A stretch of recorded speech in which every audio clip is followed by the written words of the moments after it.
Good morning, students. Today we will discuss two important concepts. One is economic growth and second one is economic development. Normally, the people uses these two terms in the same meaning.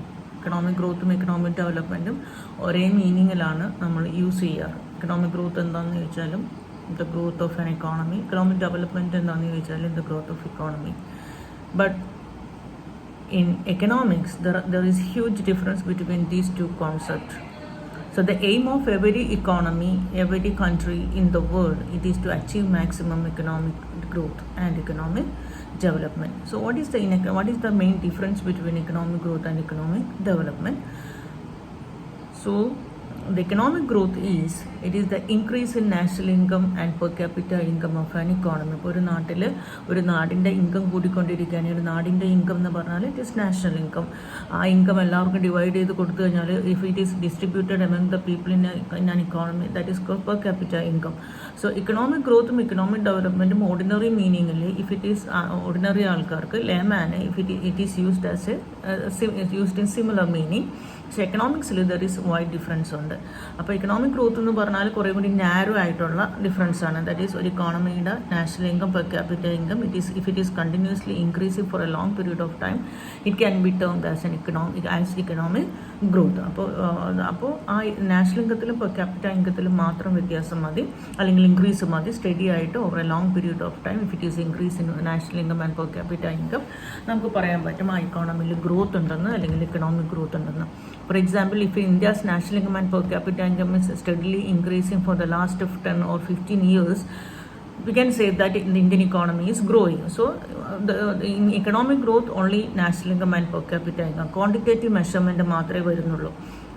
അമേരിക്കയുടെ ഇപ്പോൾ for example US-ൻ്റെ national income per capita income കുറേ വർഷങ്ങളായിട്ട് കൂടിക്കൊണ്ടിരിക്കുകയാണെങ്കിൽ നമ്മൾ പറയും US economy is growing or economic growth in United State എന്ന് പറയും. പക്ഷേ അപ്പോൾ രണ്ട് ക്വാണ്ടിറ്റേറ്റീവ് ആയിട്ടുള്ള national income per capita income കൂടിക്കഴിഞ്ഞാൽ നമുക്ക് അവിടെ ഇക്കണോമിക് ഗ്രോത്ത് എന്ന് പറയാൻ പറ്റും. But in the case of economic development എന്ന് പറഞ്ഞാൽ കുറേ കൂടി വൈഡർ ആയിട്ടുള്ള കോൺസെപ്റ്റാണ്. നമുക്ക് national income per capita income കൂടിക്കഴിഞ്ഞാൽ അവിടെ ഇക്കണോമിക് ഡെവലപ്മെൻറ്റ് നമുക്ക് പറയാൻ പറ്റില്ല. ഇക്കണോമിക് ഡെവലപ്മെൻറ്റ് വരണമെന്നുണ്ടെങ്കിൽ ഒരു നാട്ടിൽ ഇക്കണോമിക് ഡെവലപ്മെൻറ്റ് വന്നു എന്ന് പറയണമെന്നുണ്ടെങ്കിൽ ആ ഇക്കോണമിയിൽ ആദ്യം ഇക്കണോമിക് ഗ്രോത്ത് സംഭവിക്കണം. That means there must be increase in national income and per capita income. അങ്ങനെ ഇക്കണോമിക് ഗ്രോത്ത് സംഭവിച്ചു കഴിഞ്ഞിട്ട് അതിനോടൊപ്പം തന്നെ it is followed by number of changes in the economy, socio-economic, structural, cultural, അങ്ങനെ ഒത്തിരി ചേഞ്ചസ് വരുമ്പോഴാണ് we can say that there is economic development. അപ്പോൾ എന്തൊക്കെയാണ് മെയിൻ ചേഞ്ചസ്? അപ്പോൾ first thing that should happen is increase in national income and per capita income. അപ്പോൾ ഇന്ത്യയുടെ national income per capita ഇൻകവും കുറേ നാളുകളായിട്ട് കൂടിക്കൊണ്ടിരിക്കുകയാണെങ്കിൽ over a long period of time if it is there is increase in national income and per capita income in India we can say that Indian economy is growing. ഇനി Indian economy developing എന്ന് പറയണമെന്നുണ്ടെങ്കിൽ ആ economic ഗ്രോത്തിനോടൊപ്പം increase in national ഇൻകത്തിനോടൊപ്പം increase in per capita ഇൻകത്തിനോടൊപ്പം എന്ത് സംഭവിക്കണം? അവിടെ മറ്റുള്ള സോഷ്യോ ഇക്കണോമിക്, സ്ട്രക്ചറൽ, കൾച്ചറൽ അങ്ങനെ ചേഞ്ചസ് വരുമ്പോഴാണ് we can say that there is economic development. എന്തൊക്കെയാണ് main socio economic cultural changes എന്ന് പറയുന്നത്? ഒന്ന്, ദർ മസ്റ്റ് ബി ഈ കൂടിയ increase national income and per capita income. Indian economic growth സംഭവിച്ചു, അവിടെ നാഷണൽ ഇൻകം കൂടി, പെർ ക്യാപിറ്റ ഇൻകം കൂടി. അങ്ങനെ കൂടിയ നാഷണൽ ഇൻകം പെർ ക്യാപിറ്റ ഇൻകവും അതിൻ്റെ റിസൾട്ട് കൊണ്ട് ആ ഇൻകം കൊണ്ട് അവരുടെ ജനങ്ങളുടെ quality of people, quality of living, standard of living. Then there is increase in changes in attitude. The people are of progressive mind. Cultural changes, behavioral changes, removal of all social evils like illiteracy, infant mortality, or lack of scientific outlook. ഇതൊക്കെ മാറിക്കഴിഞ്ഞ് ആ ഇക്കോണമിയിൽ ഒത്തിരി changes വരുമ്പോൾ അതോടൊപ്പം തന്നെ ഏറ്റവും important ആയിട്ട് ചേഞ്ചാണ് structural change. Structural change എന്ന് പറഞ്ഞാൽ വളരെ ഇമ്പോർട്ടൻ്റ് ആയിട്ടുള്ള കോൺസെപ്റ്റാണ് സ്ട്രക്ചറൽ ചേഞ്ച് എന്ന് പറഞ്ഞാൽ. ദാറ്റ് മീൻസ് ഒരു ഇക്കോണമിയിൽ ഡെവലപ്മെൻറ്റ് ഇല്ലാത്ത സമയത്ത്, ഒരു ഇക്കോണമിയിൽ ഇക്കണോമിക് ഗ്രോത്ത് കുറഞ്ഞ സമയത്ത് ഏതൊരു ഇക്കോണമി എടുത്താലും നമുക്കറിയാം അവിടെ അഗ്രികൾച്ചർ സെക്ടർ ആയിരിക്കും അല്ലെങ്കിൽ പ്രൈമറി സെക്ടർ ആയിരിക്കും ആ ഇക്കോണമിയിൽ ഡോമിനേറ്റ് ചെയ്യുന്നത്. ദാറ്റ് മീൻസ് അവിടെ ആ ഒരു ഡെവലപ്മെൻറ്റ് വളരെ കുറഞ്ഞ സ്ഥിതിയിൽ, ഫോർ എക്സാമ്പിൾ ഇന്ത്യയുടെ കേസ് എടുക്കാം. The Indian economy during 1920s, 30s or 40s or at the time of independence or at the time of 1950s അതൊക്കെ എടുക്കുകയാണെങ്കിൽ നമുക്ക് ഇൻഡസ്ട്രിയലൈസേഷനോ ഇൻഡസ്ട്രീസോ ഒന്നും ഉണ്ടായിരുന്നില്ല. നമുക്ക് എന്തായിരുന്നു, നമ്മുടെ ഗ്രോത്ത് വളരെ കുറവായിരുന്നു. നമുക്ക് സോഷ്യോ ഇക്കണോമിക്, പൊളിറ്റിക്കൽ, കമ്മ്യൂണൽ ഒത്തിരി പ്രശ്നങ്ങളുണ്ടായിരുന്നു. അപ്പോൾ നമ്മുടെ ജനങ്ങൾക്ക് ആകെ ആശ്രയിക്കാനുള്ള ഒരു സെക്ടർ എന്ന് പറഞ്ഞാൽ പ്രൈമറി സെക്ടർ ആയിരുന്നു. അപ്പോൾ അതുപോലെ തന്നെ ഏതൊരു ഇക്കോണമി ആണെങ്കിലും at the initial development, at the beginning of economic development അവിടെ ഡോമിനേറ്റ് ചെയ്യുന്ന സെക്ടർ എന്ന് പറഞ്ഞാൽ അഗ്രികൾച്ചർ സെക്ടറാണ്. ജനങ്ങൾ എംപ്ലോയ്മെൻറ്റിന് വേണ്ടി, ജനങ്ങൾ ഗുഡ്സ് ആൻഡ് സർവീസിന് വേണ്ടി, എല്ലാത്തിനും വേണ്ടിയിട്ടും they will be depending on agriculture or primary sector.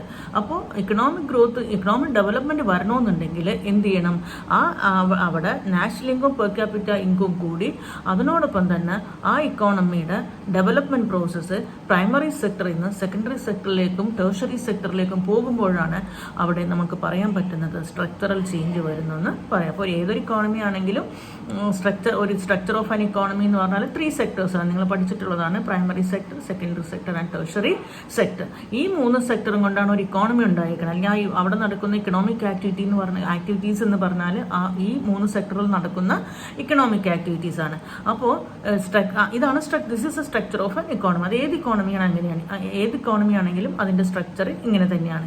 ഇനി സ്ട്രക്ചറൽ ചേഞ്ച് എന്ന് പറഞ്ഞാൽ ഒരു ഇക്കോണമി ഡെവലപ്മെൻറ്റിലേക്ക് വരുമ്പോൾ, ആ ഇക്കോണമിയിൽ ഗ്രോത്ത് ഉണ്ടാകുമ്പോൾ, ആ ഇക്കോണമിയിൽ വരുന്ന മെയിൻ സ്ട്രക്ചറൽ ചേഞ്ച് എന്ന് പറഞ്ഞാൽ അഗ്രികൾച്ചറിൽ നിന്ന്, പ്രൈമറി സെക്ടറിൽ നിന്ന് അവിടുത്തെ ആളുകൾ സെക്കൻഡറി സെക്ടറിലേക്കും ടെർഷറി സെക്ടറിലേക്കും പ്രൊഡക്ഷന് വേണ്ടിയിട്ടും ജോലിക്ക് വേണ്ടിയിട്ടും എല്ലാ കാര്യത്തിനും അവിടെ ഒത്തിരി development repeat the development of secondary sector and tertiary sector. അതായത് ഇൻഡസ്ട്രിയലൈസേഷൻ നടക്കും, ഒത്തിരി സർവീസ് സെക്ടർ ഡെവലപ്മെൻറ്റ് വരും. അങ്ങനെ വരുമ്പോഴാണ് ആ ഇക്കോണമിയിലേക്ക് ഡെവലപ്മെൻറ്റ് വരുന്നത്. അപ്പോൾ ഇക്കണോമിക് ഗ്രോത്ത് എന്ന് പറഞ്ഞാൽ ഇനിഷ്യൽ ലെവലിൽ സംഭവിക്കേണ്ടതാണ്. Economic growth is the increase in national income and per capita income of an economy over a long period of time. Economic development എന്ന് പറഞ്ഞാൽ economic growth plus so many positive changes in the economy. അതിൽ positive change നമ്മൾ പറഞ്ഞാണ് structural change വരണം, ജനങ്ങളുടെ quality of living കൂടണം, ജനങ്ങൾക്ക് education വരണം, നല്ല ഹെൽത്തി ആയിട്ടുള്ള ജനങ്ങളായിരിക്കണം, അവർക്കൊരു സയൻറ്റിഫിക് ഔട്ട്ലുക്ക് ഉണ്ടാവണം, ഇൻഡസ്ട്രിയലൈസേഷൻ നടക്കണം, സർവീസ് സെക്ടർ ഡെവലപ്പ് ചെയ്യണം, ഇക്കോണമിയിൽ മൊത്തം പോസിറ്റീവായിട്ടുള്ള മാറ്റങ്ങൾ വരണം, ടെക്നോളജിക്കൽ അപ്ഗ്രഡേഷൻ വരണം. അങ്ങനെ ഒത്തിരി മാറ്റങ്ങൾ, പോസിറ്റീവായിട്ടുള്ള മാറ്റങ്ങൾ വരുമ്പോഴാണ് ആ ഇക്കോണമി ഡെവലപ്പിംഗ് അല്ലെങ്കിൽ ഇക്കണോമിക് ഡെവലപ്മെൻറ്റ് നമ്മൾ പറയുന്നത്. So there is economic growth കുറച്ചേ ഉള്ളൂ, സ്മോൾ അല്ലെങ്കിൽ നാരായിട്ടുള്ള കോൺസെപ്റ്റാണ്. National income per capita income കൂടിക്കഴിഞ്ഞാൽ we can say that there is economic growth എന്ന് പറയും. പക്ഷേ ഇക്കണോമിക് ഡെവലപ്മെൻറ്റ് നമ്മൾ പറയുന്ന അമേരിക്ക പോലെ ബ്രിട്ടൻ പോലെ നമ്മൾ ഡെവലപ്ഡ് ആണെന്നുള്ള സ്റ്റേറ്റസിലേക്ക് വരണമെന്നുണ്ടെങ്കിൽ there must so many changes must happen in that economy. That is economic ഗ്രോത്തിനോടൊപ്പം മറ്റുള്ള പല ക്വാളിറ്റേറ്റീവായിട്ടുള്ള ജനങ്ങളിലും ഇക്കോണമിയിലും ഉള്ള ഒത്തിരി ക്വാളിറ്റേറ്റീവായിട്ടുള്ള ചേഞ്ചസ് വരുമ്പോഴാണ് we can say that there is economic development. Okay, so this is the main difference between economic growth and economic development. Okay.